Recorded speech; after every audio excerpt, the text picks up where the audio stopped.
আগরতলায় Bangladesh high commission কার্যালয়ে হামলা ও ভারতীয় আগ্রাসনের প্রতিবাদে বিক্ষোভ মিছিল করেছে বিএনপি। বিএনপি নেতারা বলেন, ভারত রাষ্ট্রীয়ভাবে বাংলাদেশের বিরুদ্ধে অবস্থান নিয়েছে। দেশের মানুষই তাদের এসব ষড়যন্ত্র প্রতিহত করবে। দেশটি প্রমাণ করেছে যে তাদের দেশেই জাতিসংঘ শান্তিরক্ষী বাহিনী মোতায়েন করা দরকার। নির্বাচনী রোডম্যাপ ঘোষণা হলে এই সংকট দূর হবে বলেও মনে করেন দলটির নেতারা। হাবিব রহমানের প্রতিবেদন। ছাত্র জনতার গণঅভ্যুত্থানের মুখে দেশ ছেড়ে ভারতে পালিয়ে যান স্বৈরাচার শেখ হাসিনা। এরপর থেকেই নানা ইস্যুতে বাংলাদেশ বিরোধী অবস্থান স্পষ্ট করে আসছে ভারত। দেশটির গণমাধ্যমগুলো প্রায় এক যুগে বাংলাদেশের বিরুদ্ধে অপপ্রচার ও অপতথ্যের সন্ত্রাস চালিয়ে যাচ্ছে। সবশেষ আগরতলায় বাংলাদেশ মিশনে হামলা, ভাঙচুর ও পতাকা পোড়ায় হিন্দু সংঘ সমিতি নামের উগ্রপন্থী সংগঠন। এই ঘটনার প্রতিবাদে নয়াপল্টনে একটি বিক্ষোভ মিছিল করে বিএনপি। মিছিলে অংশ নেয় যুবদল, ছাত্রদল, স্বেচ্ছাসেবক দল সহ কেন্দ্রীয় নেতারা। বিএনপি নেতারা বলেন, দেশের মানুষই ঐক্যবদ্ধভাবে ভারতের ষড়যন্ত্র রুখবে। বিএনপি সর্বসময় বাংলাদেশের স্বাধীনতা সার্বভৌমত্বের প্রশ্নে আপোষহীন।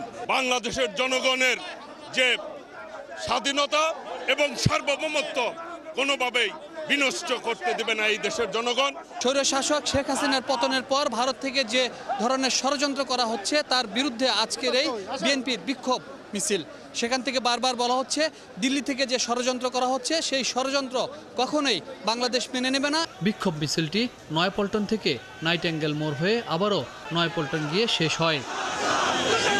এর আগে বিএনপির সিনিয়র যুগ্ম মহাসচিব বলেন, ভারতের দাসত্ব মেনেই আওয়ামী লীগ ক্ষমতায় টিকেছিল। তাই শেখ হাসিনার পতনে দেশটি এখন সরাসরি বাংলাদেশ বিরোধী অবস্থান নিয়ে ষড়যন্ত্র করছে।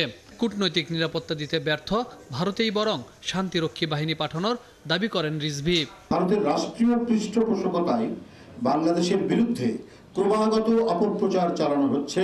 তাদের মাস্টার প্ল্যানের অংশ হচ্ছে বাংলাদেশকে অস্থিতিশীল করো, বাংলাদেশ যেন স্বাভাবিকভাবে চলতে না পারে। প্রেস ক্লাবে এক আলোচনা সভায় গণ অধিকার পরিষদের প্রধান বলেন, আওয়ামী লীগকে পুনর্বাসনের ষড়যন্ত্র করছে ভারত। তবে নির্বাচনের রোডম্যাপ ঘোষণা করলে এসব সংকট কেটে যাবে বলে মনে করেন এই বিএনপি নেতা। নির্বাচন 3 মাস পরে করতে চান না 6 মাস করতে চান না 9 মাস পরে করতে চান, একটা রোডম্যাপ দেন। যদি রোডম্যাপ দেন তাহলে জনগণ নির্বাচনী রোডম্যাপে সেদিকে নেমে যাবে, তাহলে যে ষড়যন্ত্র চক্রান্ত এগুলো দূর হবে।